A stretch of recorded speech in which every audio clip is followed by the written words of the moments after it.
কেন্দ্র সরকার পাট শিল্পকে আরও ত্বরান্বিত করতে বিশেষ উদ্যোগী হয়েছে। প্লাস্টিক বর্জন করতে ও পরিবেশ বান্ধব পাটের ব্যাগ ব্যবহারের উপর বিশেষ জোর দিয়েছে কেন্দ্রীয় সরকার। এর জন্য মন্ত্রিসভা বিশেষ অনুদান প্রদান করছে এবং পাটের ব্যাগ সহ নতুন মূল্য নির্ধারণ করছে কেন্দ্রীয় সরকার। কেন্দ্রীয় সরকারের এই সিদ্ধান্তকে সাধুবাদ জানিয়েছে বেঙ্গল জুট মিলস অ্যাসোসিয়েশন। বুধবার দুপুরে দক্ষিণ দিনাজপুর জেলার গঙ্গারামপুরে বেঙ্গল জুট মিল অ্যাসোসিয়েশনের তরফ থেকে সাংবাদিক বৈঠকের আয়োজন করা হয়। কেন্দ্রীয় সরকারের নতুন সিদ্ধান্তকে স্বাগত জানিয়েছেন জুট মিল মালিকেরা। পাশাপাশি জেলায় ধুঁকতে থাকা জুট মিলগুলিকে আবার নতুন করে আশার আলো দেখছেন জুট মালিকেরা।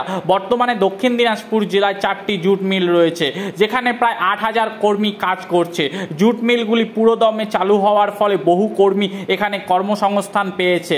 ইতিমধ্যেই পাটের ব্যাগ সহ অন্যান্য কাজের বরাত পেতে শুরু করেছে জুট মালিকেরা। পাট ব্যবসাকে আরও ত্বরান্বিত করতে জেলার পাট ব্যবসায়ীদের তরফ থেকে কেন্দ্র ও রাজ্য সরকারের কাছে আবেদন জানানো হয়েছে বিদ্যুৎ বিলের উপর যদি কিছু ছাড় দেওয়া যায় এবং সরাসরি যদি তাদের কাজের বরাত দেওয়া হয় তবে খুবই উপকৃত হবে জেলার পাট শিল্প।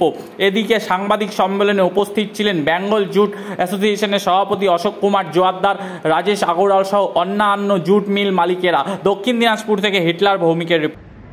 আমরা বেঙ্গল জুট মিল অ্যাসোসিয়েশনের পক্ষ থেকে যে সাংবাদিক বৈঠকটা ডাক দিয়েছি, কেন্দ্রীয় সরকার রিসেন্ট জুট মিলের জন্য যে প্যাকেজগুলো ঘোষণা করেছে সেই সম্বন্ধে আমরা বেঙ্গল জুট মিল অ্যাসোসিয়েশন কিছু বক্তব্য রাখতে চাই। সেই জন্য সাংবাদিক সম্মেলন আমরা ডেকেছি। সেই বক্তব্যটা হচ্ছে, সরকার যেমন 100% খাদ্যশস্যে প্যাকেজিংয়ের আমাদের বলেছে যে 100% প্যাকেজিং আমরা জুট ব্যাগে করব, এবং চিনিতে কোনো ছিল না, সেটা 20% চিনিতে আমরা বাধ্যতামূলক করব। আর অ্যালোকেটেড যেটা ছিল এর আগে বাজেট 9,600 কোটি টাকা, সেটা 12,000 কোটি টাকা। তার মানে এই যদি হয় তাহলে আমরা অর্ডারটা বেশি পাবো, এই শিল্পটাও বাঁচবে। সেই জন্য আমরা মাননীয় প্রধানমন্ত্রী এবং ওই কৃষিমন্ত্রীকে আমরা অভিনন্দন জানাই এই ইটের জন্য। কিছুদিন আগে পর্যন্ত তো এই জুট শিল্পে একটা ব্যাপক সমস্যা চলছিল, সেটা কি ওভারকাম করা সম্ভব না? এখনো ওভারকাম করা সম্ভব হয়নি, তবে বিভিন্ন তরফ থেকে আমাদের যেটা আমরা বেঙ্গল জুট মিল যে অ্যাসোসিয়েশন, আমরা ছোট ছোট জুট মিলের যেরকম 20 টন, 30 টন, 40 টন, 50 টন, এই আমরা নতুনই 6 মাস হলো করেছি।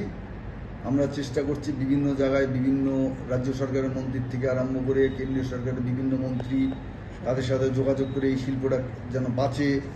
আমরা যে এই হাজার হাজার মহিলা, তারপরে এমনি শ্রমিকদের কাজ দিচ্ছি, বিশেষত এই ডিস্ট্রিক্টে নর্থ বেঙ্গল কোনো বড় ইন্ডাস্ট্রি নাই, আমরা চেষ্টা করছি রিভাইভ করার।